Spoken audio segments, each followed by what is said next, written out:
नमस्कार, मैं आरती जुनेजा। आज आपसे एक छोटी सी कुछ बातें आपसे शेयर करना चाहती हूँ। मोटिवेशनल है और हो सकता है कि आपकी लाइफ में आगे बहुत काम भी आए। एक्चुअली मेरी मम्मा मुझसे कहा करती थी 3 बातें हमेशा ध्यान रखना ज़िंदगी में। कभी भी लाइफ में शॉर्टकट नहीं अपनाना। शॉर्टकट इंसान को कहीं का नहीं रखता है।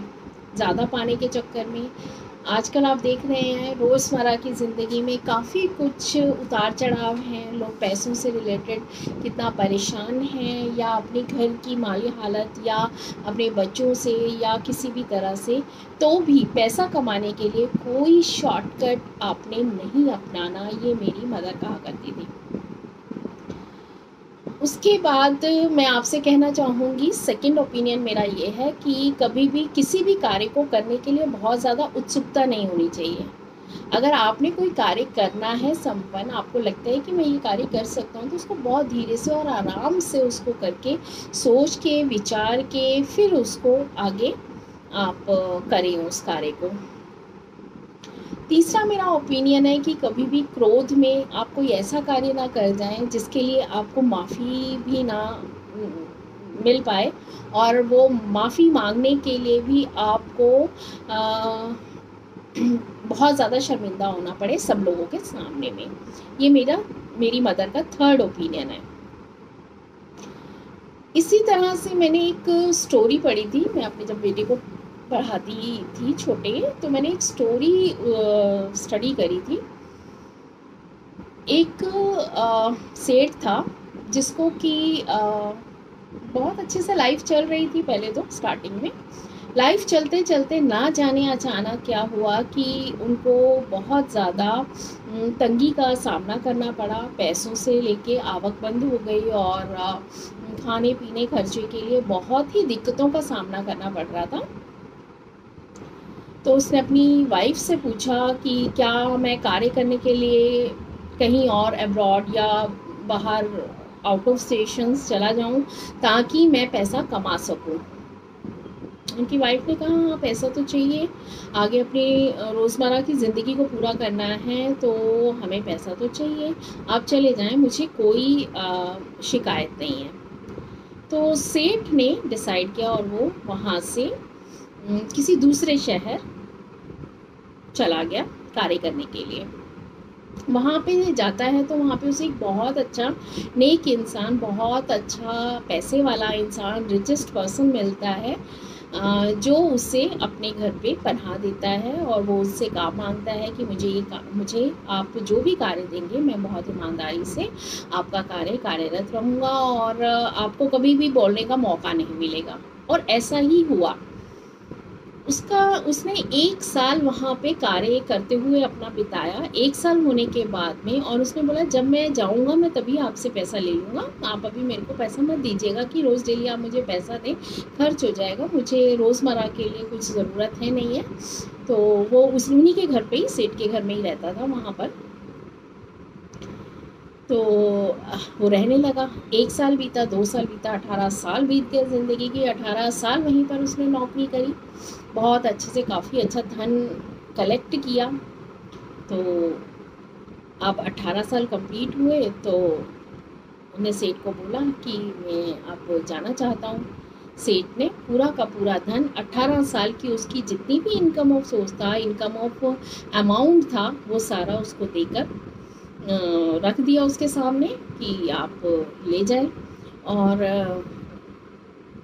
बहुत खुश हुआ कि सेठ ने बड़ी ईमानदारी से उसके 18 साल के कार्य की पूरा अमाउंट उसको पूरा दे दिया। तो जाते वक्त उसके मालिक ने बोला, जैसे मेरी मम्मा ने मुझे 3 शर्तें बोली कि ज़िंदगी में आप इस तरीके से कामयाब बनना है, तो ये 3 चीज़ें आपने अपनानी है।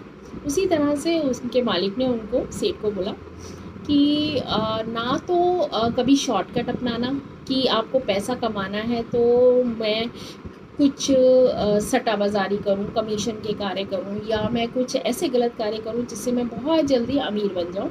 एक तो पहला तो वो नहीं करना कभी भी ज़िंदगी में, ये मेरी एक पहली सीख है। और दूसरी सीख ये है कि किसी भी कार्य को करने के लिए उत्सुकता नहीं आपने करनी, कि भी आपको एकदम से उत्सुकता हो कि मुझे तो आज ही ये कार्य करना है, मुझे कल पर उसको छोड़ना ही नहीं है, ऐसा कभी भी मत करिएगा। सेठ ने बोला ठीक है। तीसरा उन्होंने बोला कि कभी भी गुस्से में, क्रोध में एकदम से डिसीज़न नहीं लेना चाहिए। कभी भी लाइफ में कई बार हम ऐसे क्रोध में हो जाते हैं कि हमें पता ही नहीं होता कि हम क्या करने जा रहे हैं, पर वो जब डिसीज़न बाद में निकल कर आता है तो हम हाथ मलते रह जाते हैं, पर हमारे पास में वो वक्त नहीं होता कि हम उस वक्त को वापस ला सकें और उस चीज़ को हम वापस ला सकें। तो क्रोध नहीं करना, जो भी कार्य हो उसको सोच समझ के तब उसको संपूर्ण करना है। सेठ ने बोला ठीक है, और मालिक से अपना पैसा लिया और 3 सीखें ली, और मालिक ने उसको खाना एक टिफ़िन में पैक करके दे दिया कि ये तेरे भाई रास्ते या घर में तू जब जा रहा है तो तू खाना भी तू खा लेना, इसमें भूखा क्यों रहेगा। तो अच्छा, फिर वो दोनों मिलकर दोनों ने सेठ जो है वो अपने घर की तरफ रवाना हुआ। जब वो घर जा रहा था तो जाते जाते काफ़ी रात का समय हो गया, तो एक ऐसा एक इलाका आया जिसमें कि गांव पड़ रहा था, यूपी टाइप्स में। तो उस गांव में जब वो निकला तो उसने देखा कि 2 इंसान वहाँ पे आपस में बातें कर रहे हैं। तो उसने उससे पूछा कि मुझे इस तरह से उत्तराखंड जाना है, तो मुझे ये बताओ कि मुझे कौन सा रास्ता अपनाना चाहिए, इसमें 2 रास्ते मुझे दिखाई दे रहे हैं कि तो मुझे कौन सा जाना चाहिए। उसने बोला एक तो रास्ता ऐसा है जो कि तुझे 1 दिन के अंदर पहुँचा देगा, और एक रास्ता जो दूसरा रास्ता है वो तुझे 2 दिन का समय लेगा वहाँ पहुँचने के लिए। अब ये तू डिसाइड कर ले कि तुझे कौन से रास्ते से जाना है। तुमने कहा ठीक है। उसको एकदम से स्ट्राइक आउट हुआ अपने मालिक की बात, कि मालिक ने ये कहा था कि शॉर्टकट नहीं अपनाना है।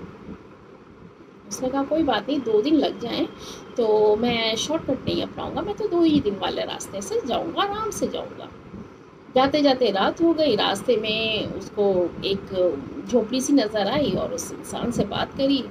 बोले कि भाई मुझे रात ठहरने के लिए थोड़ी सी जगह चाहिए, तो क्या हो सकता है ऐसा इंतज़ाम। मैं ऐसे ऐसे उत्तराखंड जा रहा हूँ और बीच में रात हो गई और मेरे पास में अभी ठहरने के लिए कोई समय नहीं है, कोई जगह नहीं है।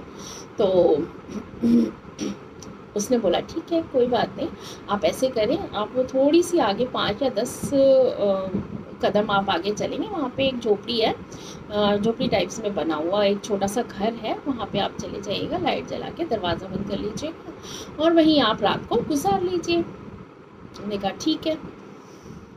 इतना कहकर वो इंसान आगे चल पड़ा। 10 कदम गया, वो घर दिखाई दिया, वहाँ जाके उसने अंदर से दरवाज़ा लॉक किया और जाके अपना सो गया। रात को उसको झनझनाहट की आवाज़ आए, जैसे कोई उसका जो दरवाज़ा है वो धक धक धक धक कर रहा है। अब उसको समझ में ना आए कि मैं खोलूँ या नहीं खोलूँ। फिर उसको याद आया कि मेरे मालिक ने बोला था कि ज़्यादा उत्सुकता नहीं दिखानी, तो उसने उत्सुकता नहीं दिखाई। उसने बोला नहीं, आराम से सोचा सुबह मॉर्निंग में देखेंगे कि कौन दरवाजे को पीट रहा था। सो गया। सुबह मॉर्निंग में वो बंदा जिसका वो मकान था वो भागता हुआ आया। बोले रात को तुमने दरवाज़ा तो नहीं खोला था? उन्होंने बोला नहीं, दरवाज़ा तो मैंने नहीं खोला था। तो बोले क्यों, क्या हो गया? कहते ऐसे ऐसे करके यहाँ पे रात को ना एक शेर आ जाता है और वो आके ना दरवाजे को झनझनाता है, तो जो अगर आप खोल देते तो शायद आप जिंदा नहीं रहते। तो उसको बहुत अच्छा लगा कि उसके मालिक की सीख जो है वो बहुत अच्छे से काम आ गई। फिर वो अपने घर की तरफ रवाना होते हैं। तो घर जाता है, रात हो जाती है, तो देखता है कि उसकी वाइफ जो है वो किसी एक लड़के के साथ लेटी हुई है बेड के ऊपर। उसको बड़ा क्रोध आता है, बड़ा गुस्सा आता है, तलवार निकाल लाता है मारने के वास्ते कि मैं आज इसका मर्डर ही कर लूँगा, आज इसको ज़िंदा ही नहीं छोड़ूंगा। तो ये मेरे जाते ही इसने किसी और के साथ में लेटी हुई है।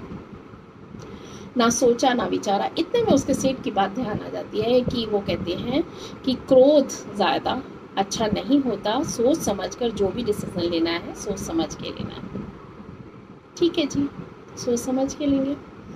उन्हें सुबह होने तक का इंतज़ार किया। इतने में वो उसकी वाइफ मिली और देखा उसने, उससे बात करी, हेलो भाई कितने दिन बिता दिए, उससे गले लग के मिल गई और बहुत रोने लगी।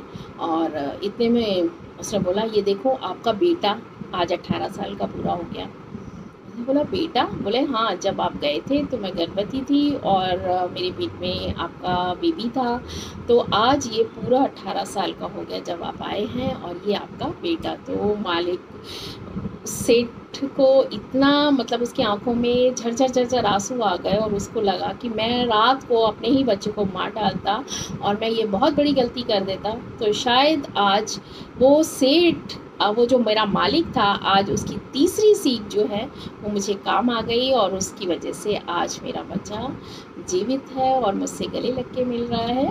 तो उसने बहुत बहुत धन्यवाद उस ऊपर वाले को भी किया और उस मालिक को भी किया कि आज उसकी बदौलत वो सही सलामत अपने घर पे पैसा लेके अपने घर पहुंच गया और अपने जीवन की खुशियों को दोबारा से निर्भर करने लग गया। तो यही है, ये एक मोटिवेशनल स्टोरी का एक जो लास्ट का निचोड़ है वो यही कहता है कि जब भी आप कोई कार्य करें, एक तो शॉर्टकट ना अपनाएं और ना ही कभी कोई किसी कार्य को करने के लिए उत्सुकता रखें, और ना तीसरा, आप कभी भी क्रोध में इतने पागल ना हो जाएं कि आपको ये सही और गलत का डिसीजन ना ले सकें। धन्यवाद। आरती जुनेजा।